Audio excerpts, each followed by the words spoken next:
Good evening, everybody, and welcome to our reading in the Milwaukie Poetry Series tonight here at the Letting Library. I want to thank everybody who is with us today for being here. And I also want to give a welcome to those of you who have logged in on the live stream. So both of you, all of you, thank you very much for being here. We know that there are other things that you could be doing tonight, and you're here with us to enjoy and hear poetry. So that is great. I also want to say, this is January 8th. We're in January. Happy New Year to everyone. This is 2025. So thank you for being here. I also want to make some other thanks too. I'm Tom Hogan, the director of the Milwaukie Poetry Series. And the thanks are to the city of Milwaukie first. The city has been supportive of us from the beginning, and we are in our 18th year. Thank you very much.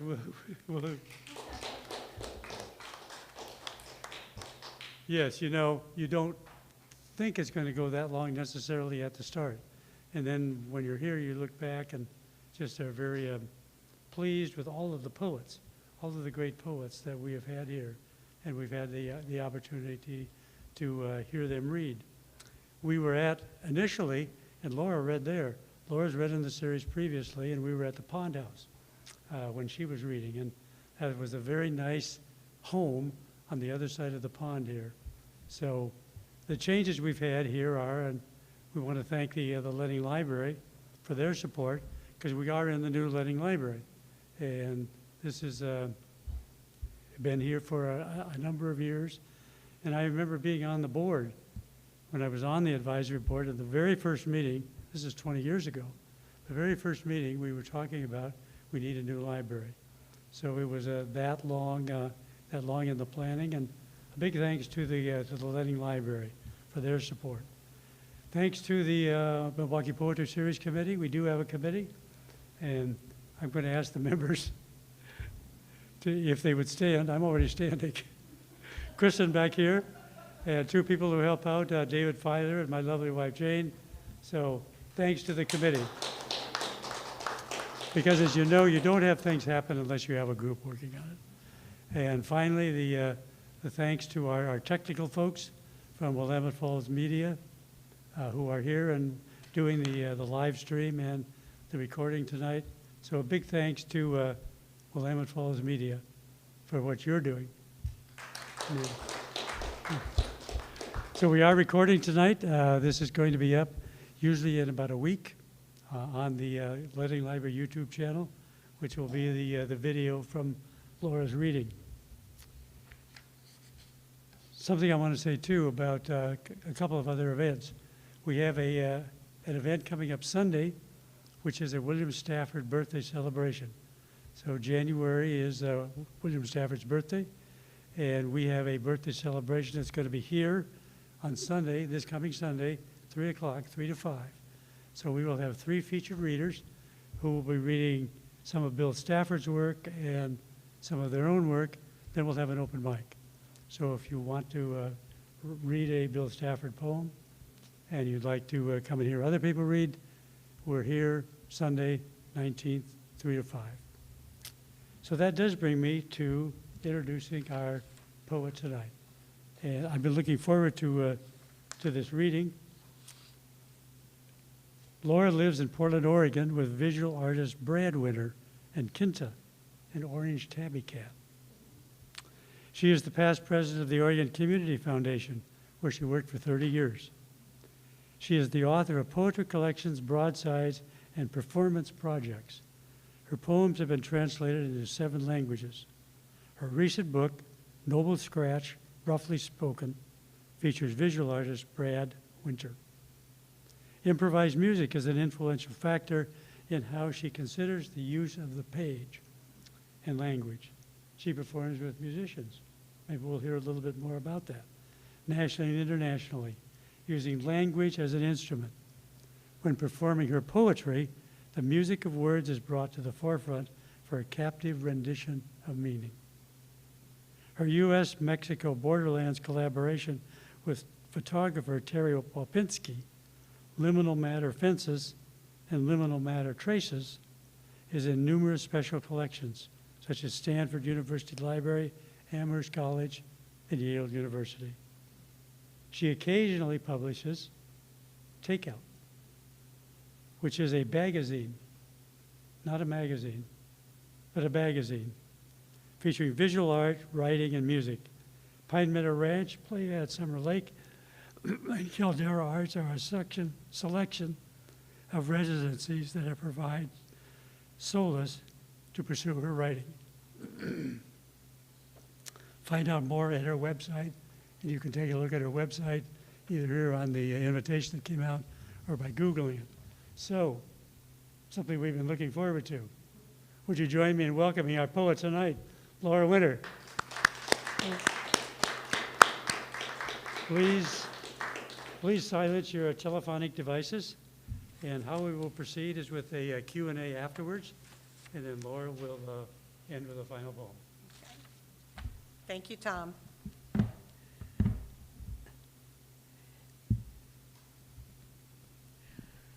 Okay. Usually I don't have a podium in front of me, but I'm fine with that. Well, thank you, everyone, for being here tonight. And excuse me, I have to get my water. I knew I'd forget it. So thank you all for being here tonight. And I appreciate Tom inviting me to read for the series. Actually, your committee invited me to read for the series. So this is a fantastic series, and I look forward to it continuing for another 18 years at least. Tom will have to turn over the reins, but it's such a great reading to be able to be a part of. Happy New Year.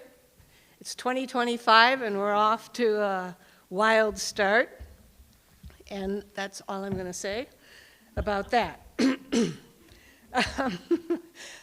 Tonight, I'm going to read, as Tom mentioned, the recent book that I have out is called Noble Scratch, Roughly Spoken. And that is a collaboration between Brad Winter, my husband, and myself.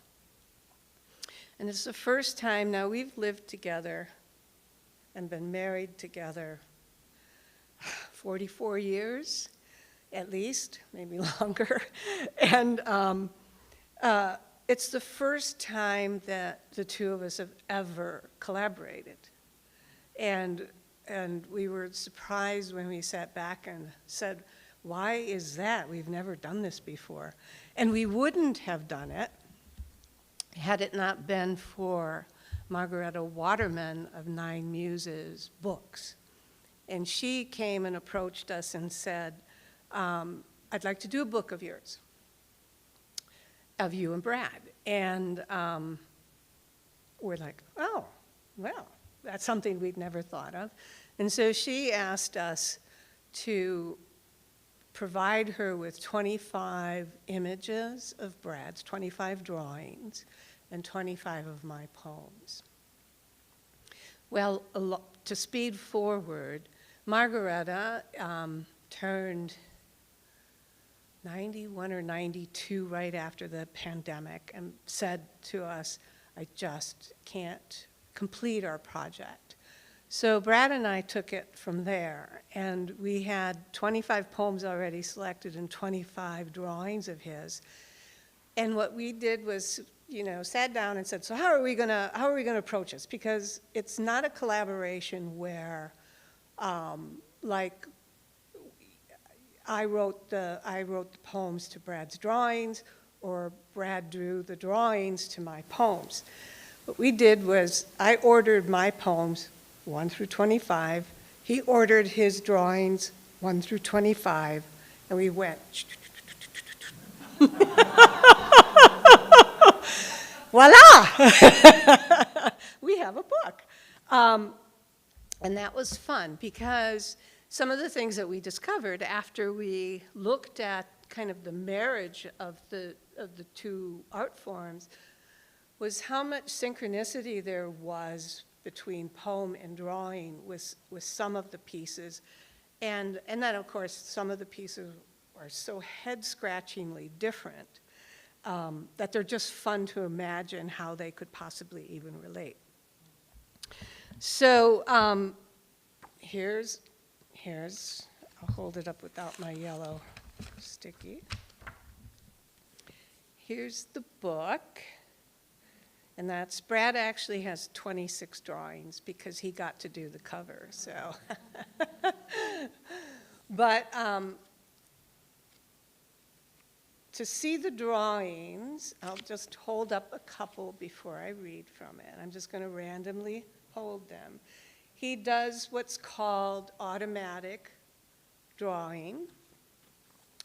And these are all from, he has a series of books that he calls rough books.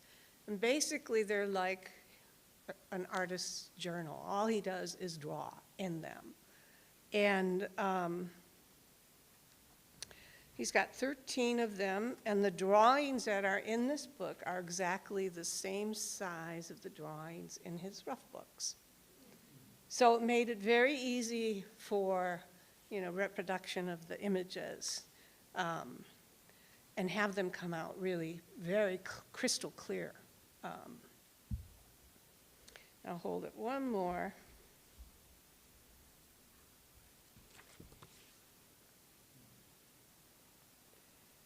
Anyhow, if you want to see more, I have books over there for sale. And the other thing I should say is we wanted to keep the run very small because the era of authors keeping boxes of books in their basement is kind of like past. You get 500 copies and you wind up sitting on 400 copies, perhaps. So we did a limited run, and then we put it to bed. 150 copies, each copy is numbered. And we decided we were not going to sign the books because each one is numbered, and there's a little kind of story in the back about how this collaboration came to be. Anyhow, what else should you, I think that's all you need to know. This is not your typical kind of chapbook where it has a kind of a thematic thing that crawls through it. These are just 25 selected poems that Margareta asked for. She just said, find 25 of your poems that had never been published. So I dug them up. Okay. Let's start. He also gets the first drawing in the book, too, which I really like. Okay. Practicing for the carnival. A giraffe in velvet and feather boas stilts down the street, juggles tree branches along the way. Children stop their play, and the fireman asks, "Who are you?" She bends wide and low, reaches for the astonished smallness of his hand. "Whatever you want me to be."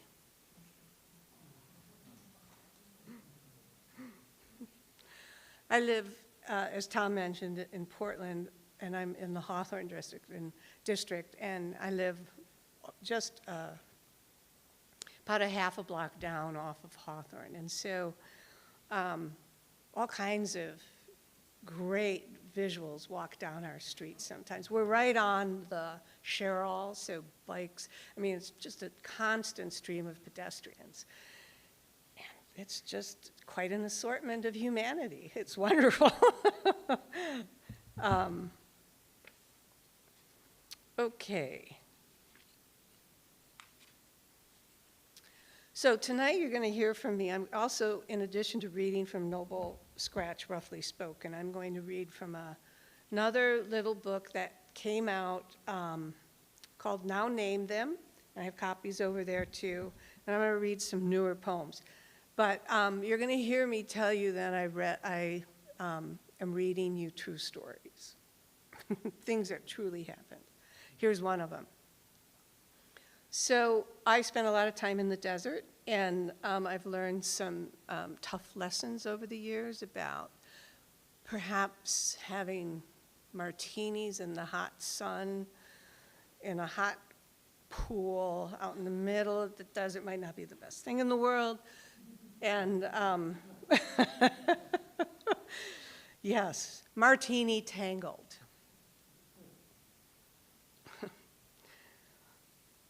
The red suit and pimento float off. Well stirred, even bruised, I try to climb the bank. Hornets also miss their holes and drop grasshoppers all around me. There's no map for precision or grace. And the flailing mallow uprooted, mooning my way to land.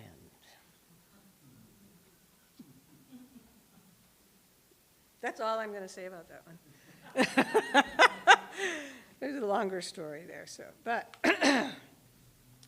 like the big pickup truck of cowboys come flying down the road and the dust is going up, and I really am desperately trying to find my swimming suit. So I do use the music of words, and a lot as I construct my poems. I usually construct them out loud. So how they appear on the page is really how I am saying them while I'm listening to them. I do some work with musicians. And when I work with musicians, their music to my poems is improvised. My poems are already written, so what I do to work with them who are making music on the spot is I rearrange my poems. They're not sacred beasts that are on the page. They become reconstructed and deconstructed, and they change. And that's a lot of fun. So I'm going to do a couple of poems in the book that I have actually performed with musicians. I'll read them straight through first, and then I'll do a little improvisation with them. Eating sand. Jello on the beach. Salmon-colored suits. Splash and play.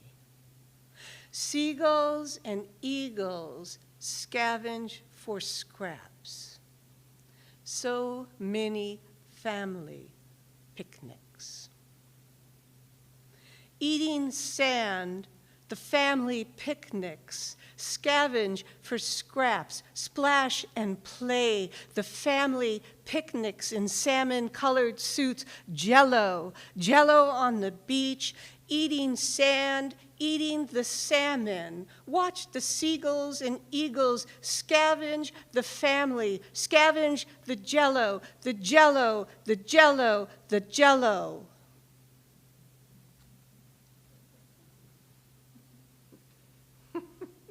After I wrote that poem, I actually found I'm from the Midwest, I actually found a jello cookbook.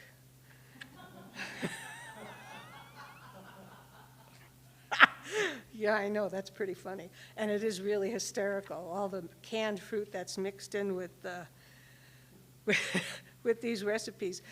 But jello molds and things, those were really a big deal in the Midwest, and maybe elsewhere too, but that's where I grew up, was in the Midwest, and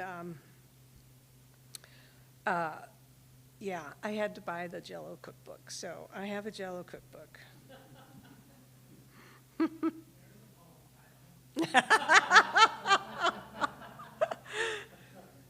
And it's beautiful. The pictures of the jello molds really make you hungry. Oh, yeah. Okay. Yes. A moon between us. Moonlight seeps through drawn blinds, ignites mites and dust lamps, float around the packing crates. Pieces of us shed the punctuation of history, a rewrite of our story. The closet full of hangers, each wears a husk of you. I pull out your wardrobe, your bathrobe, the one with holes, and fold myself into a final embrace.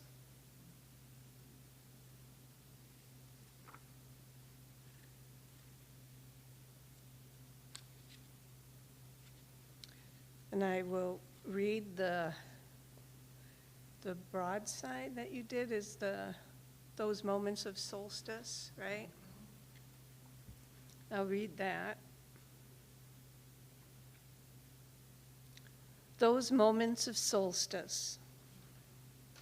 Sun in the palm of our western sky, a piece of you around my neck.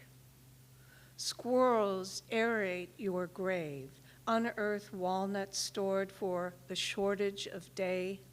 Today, the longest night. Tomorrow, another moment of light. Time to change out those flowers.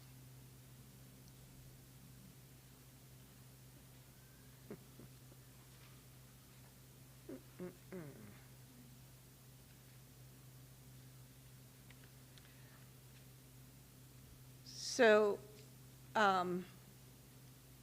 should I read that again? I will do that.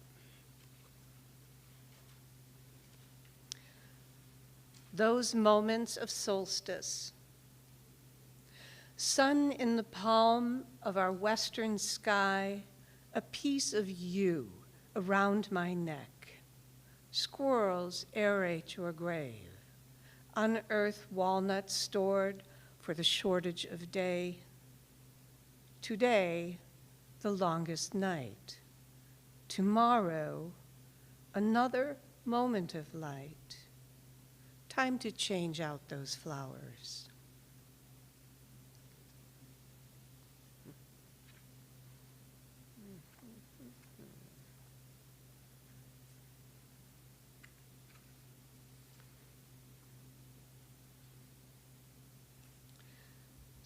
I hope to have a little time later to read some poems that I've been working on about climate change. I'll see if I can't make that happen. But in this book, there's a few from a broader scope of work that I've been working on. And I'll read this one, Some Madness of Weather Funnels. And it's a true story. I was out on a farm, and there was a funnel cloud coming, and it really did amazing things to the chickens that were in the barnyard, or in the chicken coop. There was a rooster there, and the rooster literally started to run around in circles, almost as though it was mirroring the way that the funnel was going around and around. So I wrote a poem for that rooster. Some Madness of Weather Funnels. A coughing old man spits on the barn's windows. An old rooster runs a tornado around his pen. Coo-ca-roo-ca-roo-ca-roo. The hen of bum leg, the hen of one milky eye, settled to nest out, pelting laughter of rain, hail, rain. All night trees snap and chant, chill, chill, chill a bone. Take the fence funnel and be gone.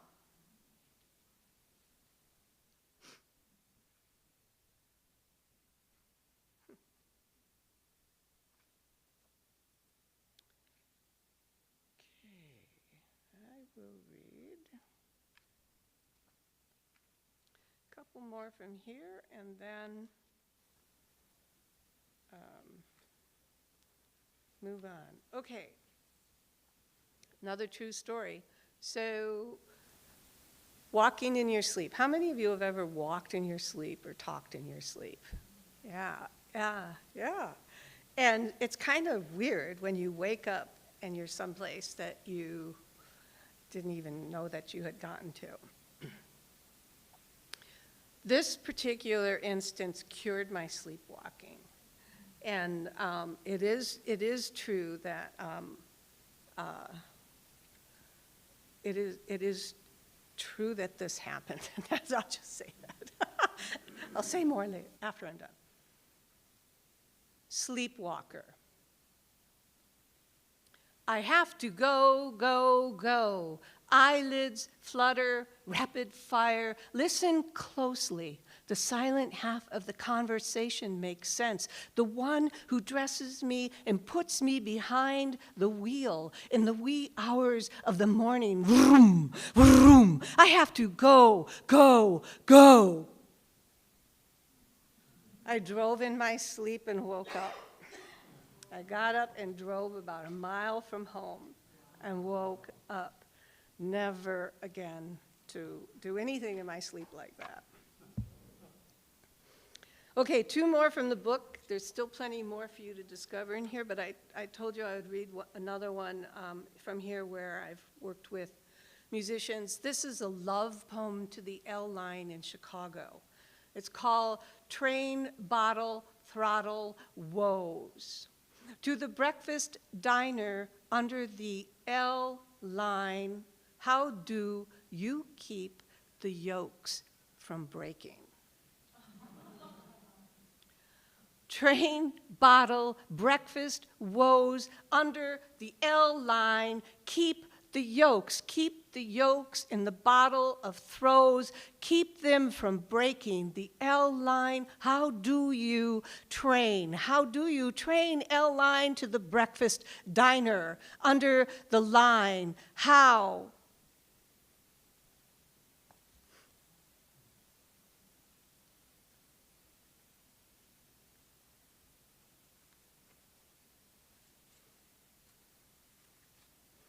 That's the best I can do without having a musician here.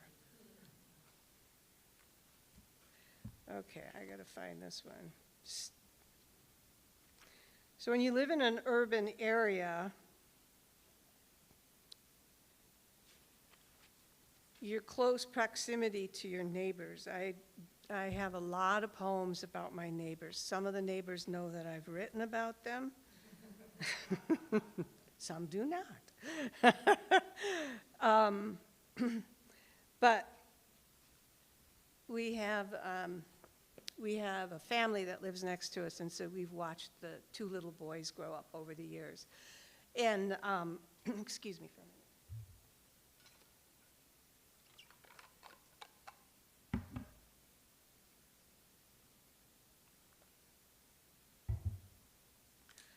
So we've watched them grow up over the years, and there's a area between our houses, and it's pretty small, but the kids used to love to play between the houses because they thought nobody could hear them or was seeing them. One day I had the window open, and I was in the bedroom doing some work, and I heard this conversation happening, and I thought, oh my gosh. I went and I got my journal and started to transcribe what they were saying. Little boys spend hours strategizing the survival of their species. Paper boats and light wands lose their magic. When bells ring in church steeples, it's time to get serious. What about the end of the world? What happens when the food runs out? The little boy asks. We can take bites of each other, his small friend answers. You mean eat people flesh? Something he hadn't yet considered. Yes, says the friend who's figured it all out. Cannibalism is okay as long as you sign a waiver.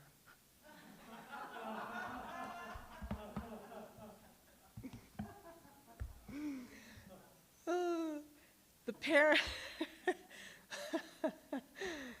I did give a copy of that poem to his parents, and they just, like, I can't believe my sons were saying that. I'm like, oh, it was awesome to listen to them. They were so serious. They were 10 years old, so serious.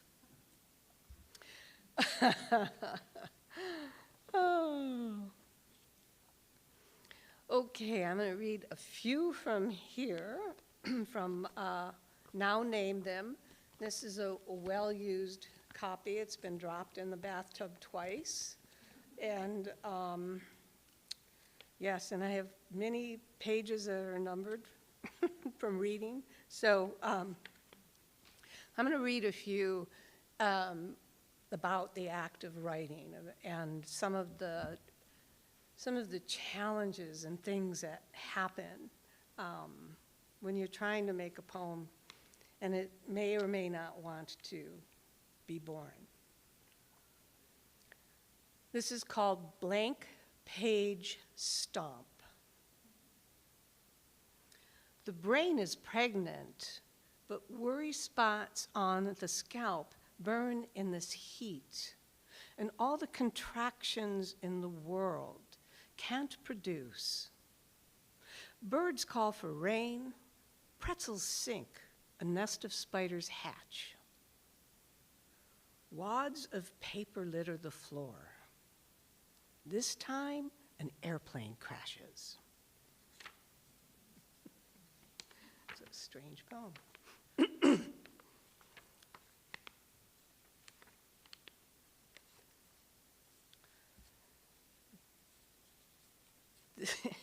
Another strange one. Giving birth the old-fashioned way. The pain of trying to make something, right? Giving birth the old-fashioned way. She is the frog at the threshold, croaking, yanking the leash, the cord, connecting, disconnecting. Bush ghosts pick fire ants from her head and fill the ceremonial glove. Inflamed flesh predetermines fate. Read the alphabet of wounds. Now name them. Just put up the damn shack. Back off. No food on the stoop. Never knock. Let them come out on their own, screaming for life.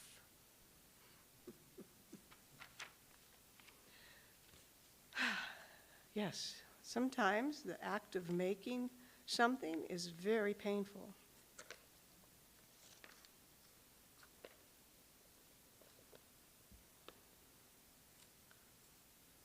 Yeah, I'll skip that one.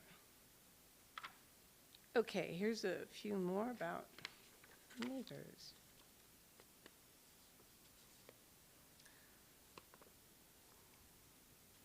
The letter read nice things right to the heart, promising a convertible ride. He opened her up, shifting to fifth. A goldfinch caromed the window shield and landed in the back seat. She shrouded the bird with his letter.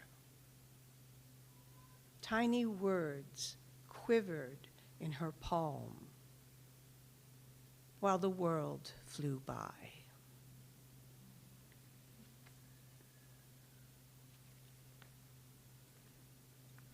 Should I read that again? I think I will.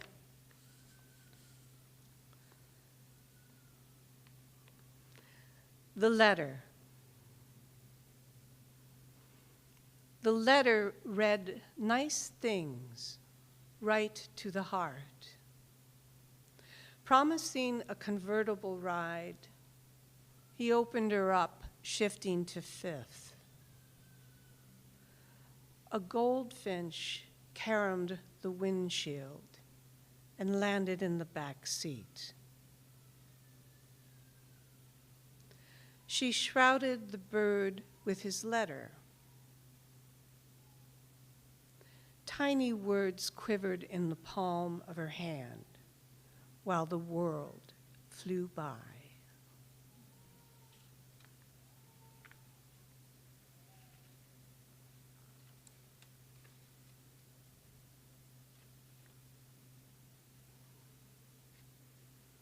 It's always so quiet when you do a poetry reading. Maybe that's why I like to kind of get kind of crazy with the poems, read them like I do with musicians. In honor of our crying child, coming in storm. Weather vanes to the gorge, the cock and rabbit race headway into wind, my fluttering scarf westward, you blustery crow ruffles. You blustery crow ruffles my fluttering scarf westward. Winter weather vanes to the gorge, the cock and rabbit race headway into wind, coming in storm. So that's a circular poem. I read it through one way and then read it up. And that's one way to read this when I work with musicians, and this is another one where I like to really bust it up. Anyhow. And I will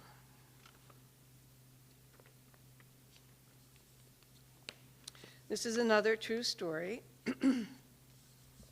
When I was at a laundromat talking to a woman, I had to take some sleeping bags and large things that didn't fit into my washing machine. And so I was at the laundromat and just talking to people. And there was a particular woman I talked to, and this poem is called The Woman.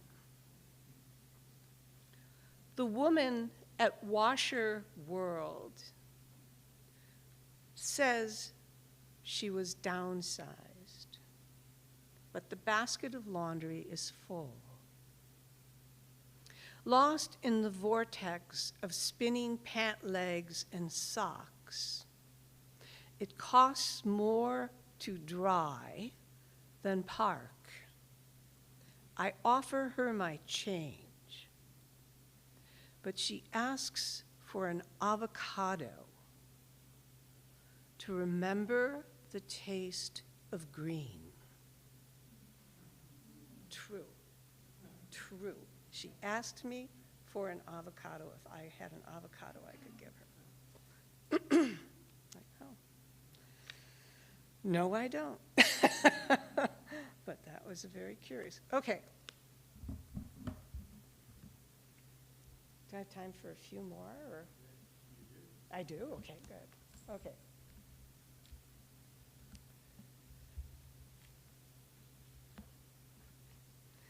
Now I am going to read from a new series of which you might be the first ones to hear most of these. There's a couple in here that I've recently read, but yes, so this is a debut. Dun, da, da, da. I've been, like a lot of us, just thinking about climate change and whether or not you want to call it climate change or whatever you want to call it, or the weather in our world is in a big upheaval right now, and we have a lot of garbage floating around, and I worry about our future generations and and what we're leaving them, and what we're all going to have to be dealing with now as we move forward. I mean, I'm sure you've seen the news about the fires in LA. Probably a few of us in the room have family or friends who are in the midst of all of that. My brother is in the midst of all of that. And so I've been working on climate change poems for a bit now, and I've got a few ready to be out there. And I'm going to start with another dream. A dream that I actually had and wrote the poem down. And a woman that I know who is a modern dancer who lives in Chicago had a piece that she was working on that was called Blue Fish. And it was about her father. She's Japanese. And her father, who is still in Japan, was a fisherman and really went after the tuna because it was so profitable if you could sell it to sushi places. And so she did a modern dance based on this whole monetary exchange of tuna and fishing and all that. Anyhow, I had a dream about bluefish, and it was also about climate change. And I sent it to her, and she did a dance based on this poem. I've never read this one out in public before. I mean, I've never read it out loud before. So I saw a video of her dance, but here you go. Blue fish. Oh, wait a minute. Okay. Mayonnaise. So have you ever seen the Kewpie bottle of mayonnaise from Japan? It's a Kewpie doll? No? Okay.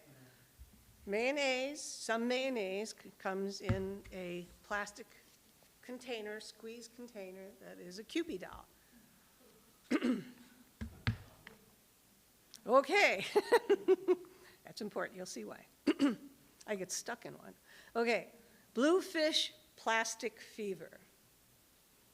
I reach for a gelatinous tidal raft, my arms caught up with shrimp and nets, Kewpie eunuchs, land this garden, tend and plant the barnacles. I am an old gooseneck barnacle, rock stuck and unstuck inside a mayonnaise tube, inside a baggie of heron, inside a floating trash island with jellies and urchins plunging deep into night toward a colony of moons, moonhead babies, still amniotic fluid of mayonnaise, round and plump little helly fish in tossed over mayo tubes, one pudgy, all but erased smoothly. Dimpled squeeze rams nurse shark and knocks her out. I wake splashed on phosphorescent sheets,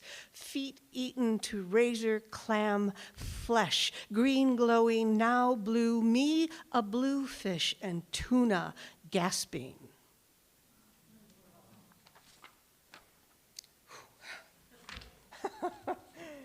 That was an incredible dream, I have to tell you. Okay.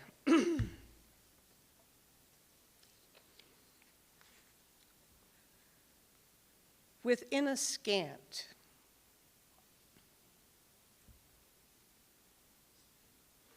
a season's trace abundance. Let me start this one over again.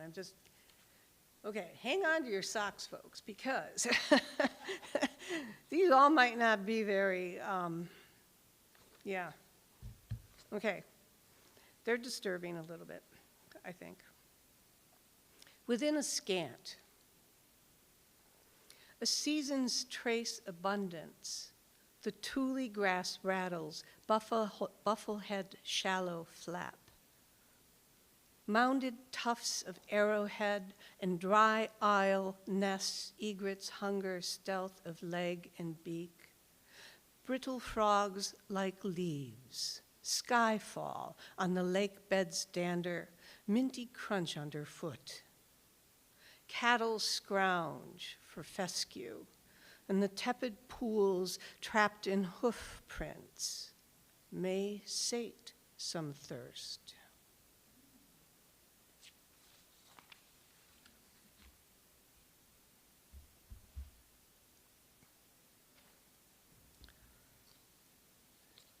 This poem I'll just my interest, once again, in just the sound of language, and the music of language. In this particular poem, what I'm trying to do, and you'll hear it, because I think I almost beat you over the head with it, but it's trying to have this feeling of the tides of the ocean, the rolling of the ocean, the inevitability of the ocean.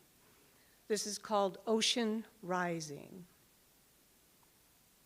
Sunset's green burst sinks far off. A boat's gray horizon rolls, rolling in waves in union with clouds pitching. Chattering riprap in the fists of ocean pole and pummel, houses on the headland list. Fences and manzanita lose anchor, dangle edgewise. What's sucked from shore returns to shore, crab pots and deck chairs, more broken abundance.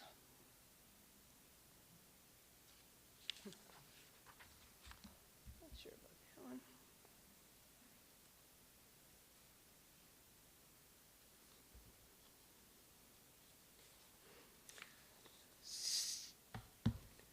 All the satellites and things that are up in the sky. That's an interesting form of beneficial as well as kind of like also another garbage dump that's floating above our heads. And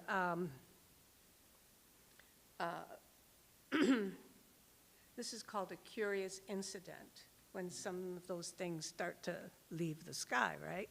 So leave up above. A curious incident. Before I did, I was in Florida last October for my uncle's 90th surprise birthday. And across I was down in Fort Pierce, and across the water is where some of the SpaceX stuff is happening, right? And so I happened to be out on the beach the night that SpaceX actually sent up a launch that supposedly contained 48 satellites to put up into the sky. And it didn't make it. And we saw it go up, and it kind of just was like a fireworks, and things just started to fall down. And so this kind of inspired this poem. A curious incident. Space junk, perhaps a bullet. Stars take no notice and stroll across the crowded sky. A hole in some roof, splinters explode, bang and holler of sirens, they die down. The kid watches, picks at his nose, and the ghostly lint a cottonwood fired off. And distantly close, another one of those fugitive falls. I don't know.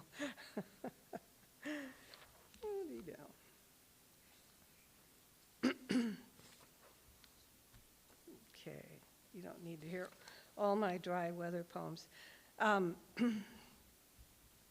This is, This Drought Is, and it was actually published in a German review of all places. They were experiencing a severe drought as well, and he just decided to publish a whole series of drought-related poems, and he chose this one. Anyhow, this drought is, excuse me. This drought is a squint-eyed split, the clothespins of figures, charred sticks tethered to a fence of gnaw-worn teeth or chipped hoof. Are they a petroform or herd canyons stuck in fear of guns, the dam, the sun, skin leather long ago. Retreat to splinter, fossils, rock drill, sun drill, split a spark, dry hammer and punch to the roil of iron gut. This drought is hard to spit.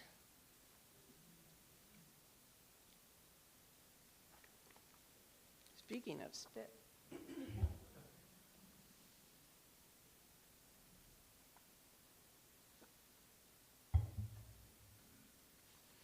Am I doing okay? Am I okay with time? Can I do a few more? Okay, I got one. I have one for the end. Okay.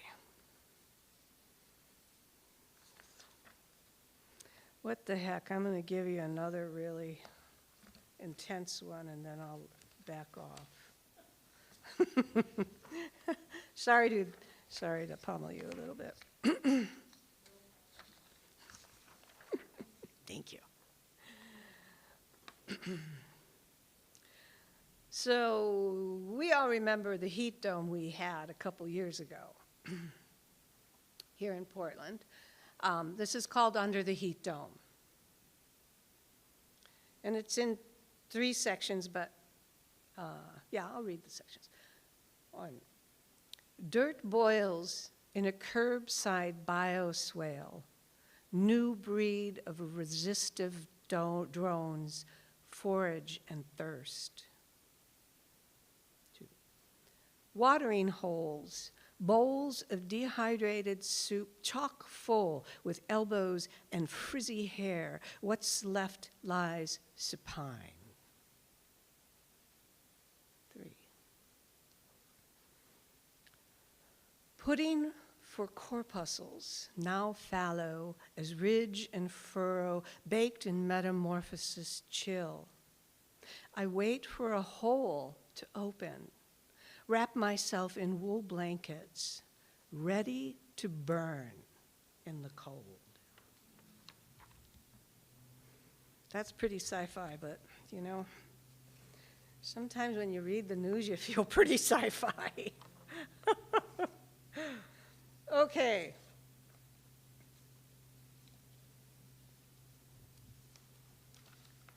Yeah, I'll save this one for the end. I'll read 2 more here and then Q&A. Yeah. Is that okay? Yeah. Okay. One more Q&A, then Then a final one. Yep, okay. So, this is another true story. I was up in Anchorage, and I was talking to some folks in the shipyard, and they were talking about how much closer you are to heaven when you're in Anchorage. And the reason why they said heaven, they explained to me what heaven meant was that you're much closer to the atmosphere, and so you can feel the heat and the sun and everything more. And anyhow, this is called Anchorage April Melt. The shipyard breaks up white monotony. Moose missed by a month and left their urine for strangers. So close to sky, it punches down, transforms my frame into an ice cube. Don't worry, the welder says. You get used to being smaller. Even the birds are happier up here.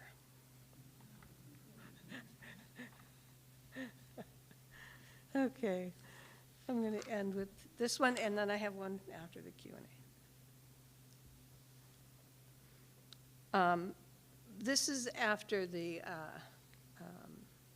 big fire in the Mount Jefferson Wilderness area. I was over at Caldera in 2 different periods around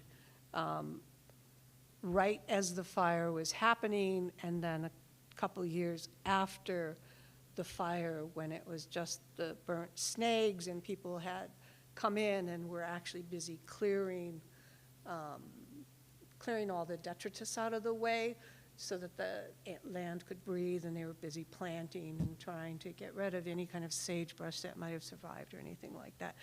And there were just a lot of amazingly beautiful structures caused by the fire. The trees were sculpted, and they were charcoal, and it had completely transformed the landscape. And as I walked through the landscape on the second trip there, I felt like I was walking in a sculpture garden. And I felt very curious about being so attracted to the beauty of the structures when, I should have been mourning the loss of the trees. So it was a very interesting conversation I was having with myself. This is called Elders of the Meadow. Venerable souls in the throes of char, speak to me. Remember when the bluebird, the martin. As good friends do, they prop each other up. In steady stand of bone heat sun, they resemble people who have forgotten names. These once crowned giants grimace of spiny weight, now fire down to feed.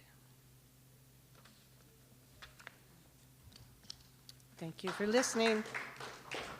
Do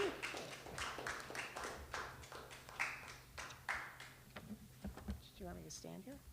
Yeah, let's just stay Okay, here. okay. Yeah, and thank you very much, Laura.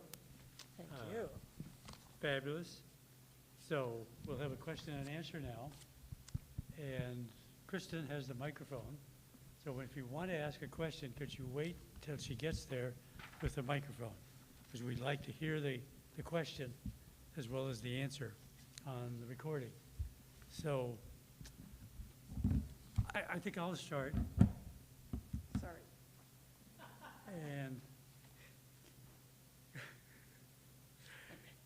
could you talk about your process in these poems that are in this book?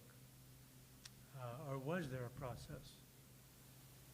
Did you have twice as many poems and you picked these out? Did you write these with a book with an idea of being a collection? Did the collection take shape after you've written them all?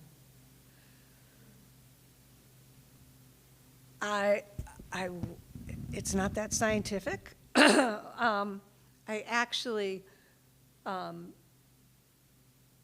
because the initial request was for poems, all poems had to have been unpublished. I literally had to find 25 of my poems that were not published. And so I went through my work, and some of those were brand new poems, and some were older poems. There's a poem in there to Wilma Irwin that I wrote that had never been published before, obviously, but she was the board chair years and years and years and years and years ago of the Oregon Poetry Association, and I worked with her back then. And I really admired her, and I wrote this beautiful poem for her on her passing. And so I thought, oh, this is perfect to put into this book. I always had wanted to have it published. And so really that was the thought process, is I had to find poems that weren't published before. Many of my poems have been published. And I also had several manuscripts that were out for various things, and I couldn't use those. Right. So it was a great opportunity for me to find a huge variety of my writing. There's all different kinds of poems in there, from rather narrative, story-like, to the really sparse, skinny little poems that I do with musicians. So that's Thank you. Yeah, you're Yeah. welcome. There was, yeah, I had to find 25 poems. Questions for Laura?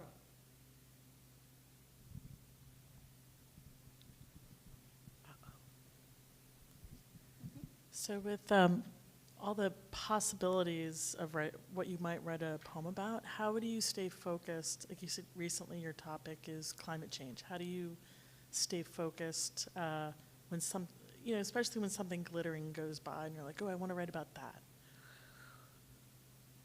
That's a really good question. Kind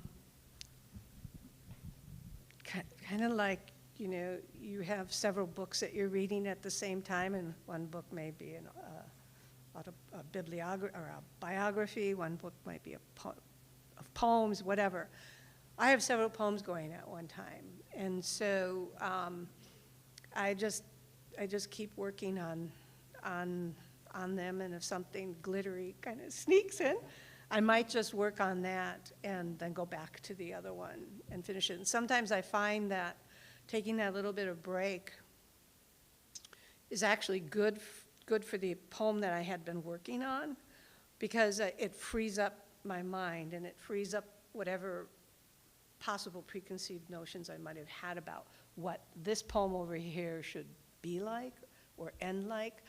And I like to have poems decide for themselves what they're going to be. Kind of, as we're going through the process, it's a process of discovery for me. So having that glittery thing pass by that I can snatch on kind of frees me up, so that then I can come back sometime to that with fresh eyes, fresh vocabulary. So, good question.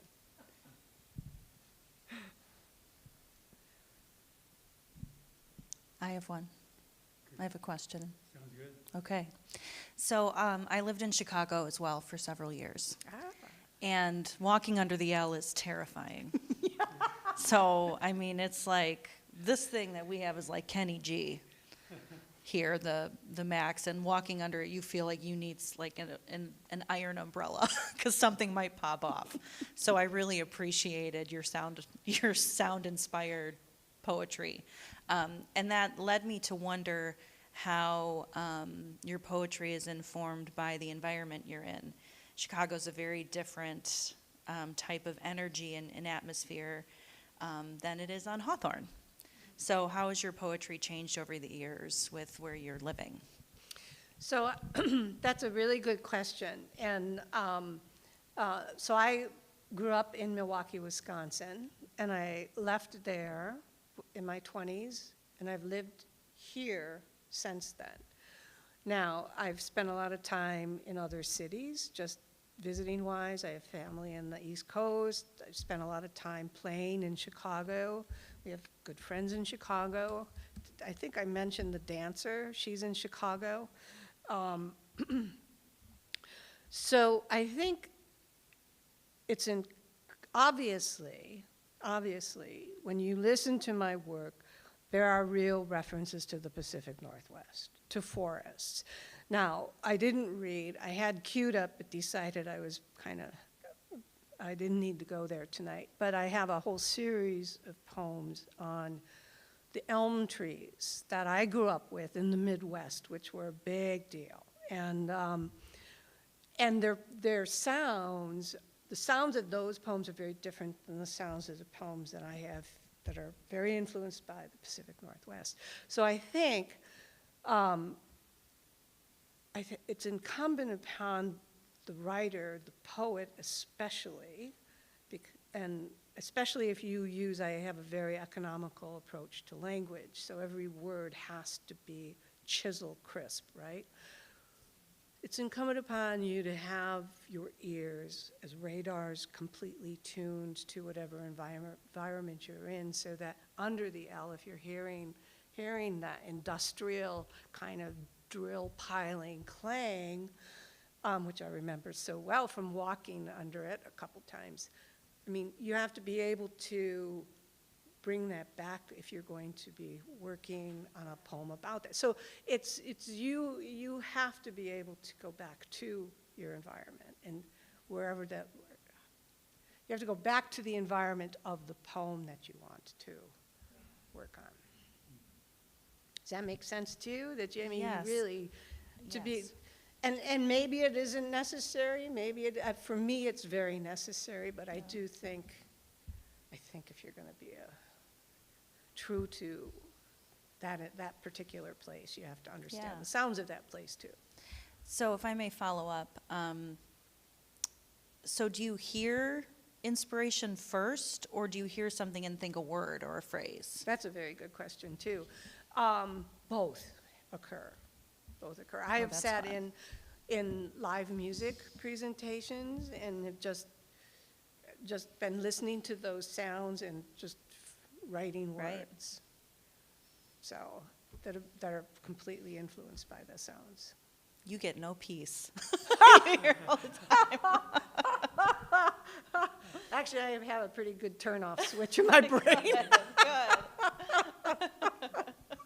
But I listen to a lot of music. Brad, my husband, is a super music historian, I mean, my house is full of media because of him. And so we are always listening to music. And then, I mean, we've been involved in music production as well as Donna here has helped us. She was part of a group that presented music in Portland for years. And so, music has been very important in our lives. Instrumental, one might Instrument, I say. wasn't gonna say that. I couldn't help myself. Thank you. Thank you for the good questions. Well, I want to ask you, We have one more, Tom. one more? Yeah. Oh, okay. Thank you. This is more of a comment than a question. I love the way you use your body when you're reading. I don't even know how to translate this, but your body is the music. So it was fascinating to watch your style of presentation. Bravo. Thank you. I usually am not, I was fine behind the podium, but usually I am out. I can't sit down and, read. It's because I feel like I have to channel a lot of energy. So it's good to have my feet on the ground.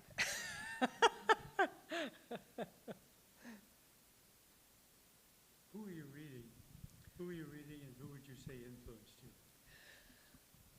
That's a good question. I'm a voracious reader. I read everything, including things I don't like. And my husband always says, Brad says, why are you reading that? Life is too short. And I'm like, because I need to know why I like or don't like something. So right now I am reading. So influence, Emily Dickinson, Lorraine Nighdecker, Denise Levertov, Sid Corman, Basho, lots of old haiku poets, definite influences. But I say that in William Carlos Williams and T.S. Eliot, and so I have a broad group of people who've influenced me. Who I'm reading right now is Emily Dickinson. I found a beautiful book at Chaparral Books in Portland, and it's on the, I feel like we were meant to be together. And it's a letterpress book of her work, and it's on this stunning paper. It's in color. It's part of an old American heritage series. It comes in a cardboard sheath. I mean, it's a gorgeous book. I love it. I'm reading that, and I'm reading a book on evolution, and I'm reading a book of haiku by Charles Brickley. So, and there's probably something else that I'm forgetting. Yeah, thank you. You're welcome. Do we have one final question? Before Laura reads your final poem? Let's hear your final poem. Okay, I will do that. So this is a bit of a prayer, though I don't really pray, but this is kind of a piece of hope on how we can be in tune with our environment and the other sentient beings in which we are a part, share, and breathe the same air. And this is to probably one of my favorite kind of like, if you have, spirit animals, my spirit tree would be the bristlecone pine. And this poem is called Bristlecone White Mountain Meditation.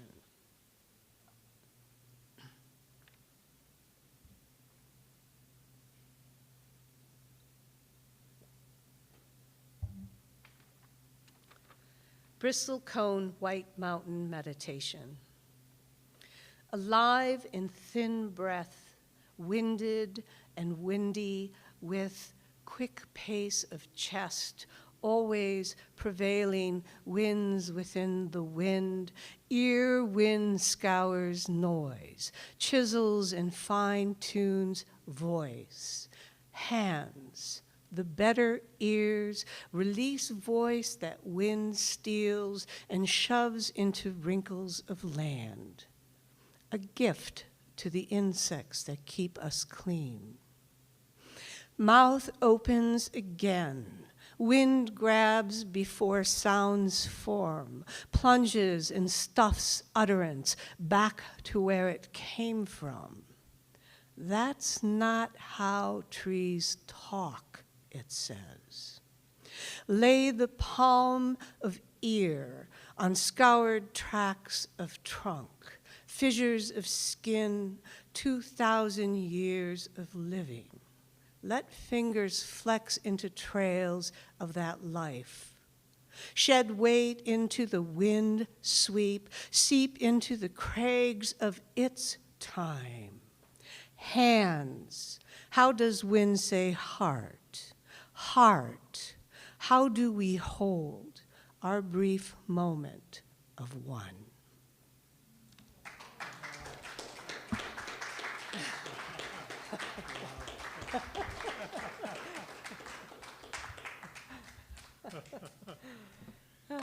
Thank you so much. Can we give Laura another hand, please?